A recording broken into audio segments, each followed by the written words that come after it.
Shalom saudara-saudara yang terkasih dalam Kristus. Sebelum kita mulai renungan hari ini, mari kita bersatu dalam doa. Selamat pagi Tuhan Yesus Kristus yang bertahta dalam kerajaan surga. Kami ucap syukur ya Bapa untuk segala berkat dan kemurahan yang luar biasa bagi kehidupan kami. Terima kasih Bapa, karena kami masih boleh diberikan kesempatan untuk bisa mulai semuanya dengan baik.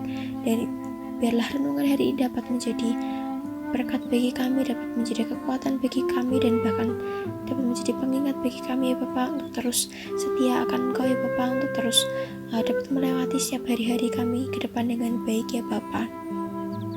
Dan kiranya Kau akan terus menyertai setiap kehidupan kami ya Bapa, dan biarlah Roh Kudus-Mu akan terus memimpin setiap kami ya Bapa, agar kami tetap seturut dengan kehendak-Mu ya Bapa. Dan ampuni setiap dosa dan kesalahan kami. Kamu serahkan ya Bapa seluruhnya ke dalam tangan kuasa dan juga kasih-Mu, Tuhan Yesus Kristus. Haleluya, amin. Renungan hari ini terambil dari 1 Yohanes 4 ayat 7-21. Hidup dalam kasih. Jikalau seorang berkata, aku mengasihi Allah, dan ia membenci saudaranya, maka ia adalah pendusta. Karena barang siapa tidak mengasihi saudaranya yang dilihatnya, tidak mungkin mengasihi Allah yang tidak dilihatnya. 1 Yohanes 4 ayat 20. Apakah saudara mengasihi Tuhan dengan sungguh? Kita pasti menjawab ya. Lalu apakah buktinya? Buktinya yakni ketika kita aktif beribadah dan tidak pernah absen, bahkan sudah terlibat dalam pelayanan. Tetapi dapatkah semua hal itu dijadikan sebuah ukuran kasih seseorang kepada Tuhan? Nas bacaan kita hari ini menunjukkan kepada kita bahwa kita tidak mungkin dapat mengasihi Allah jikalau mengasihi sesama manusia saja terkadang kita masih tidak bisa. Allah yang tidak terlihat menjadi terlihat pada saat kita mengasihi orang lain. Melalui kasih kepada orang lain, kita telah menunjukkan bahwa Allah tetap di dalam kita.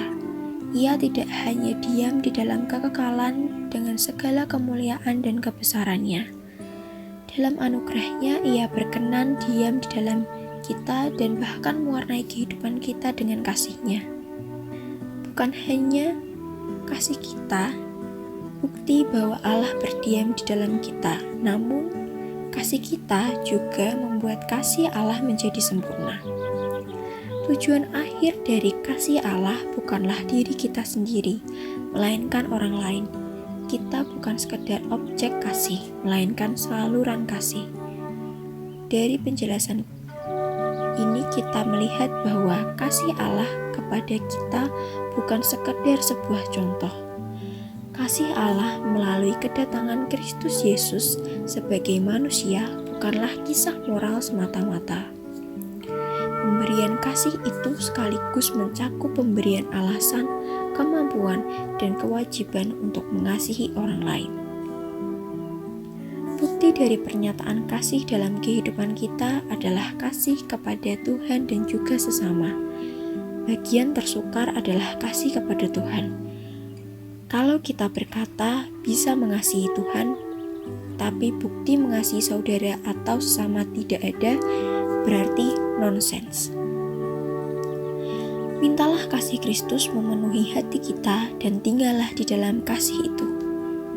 Pokok doa kita untuk hari ini, kita akan bersama-sama berdoa untuk Pendeta Samuel dan juga keluarga, agar Tuhan terus beri hikmat dan kemampuan untuk hidup dalam kebenaran dan melayani dengan penuh sukacita. Sekian renungan hari ini, Tuhan Yesus memberkati.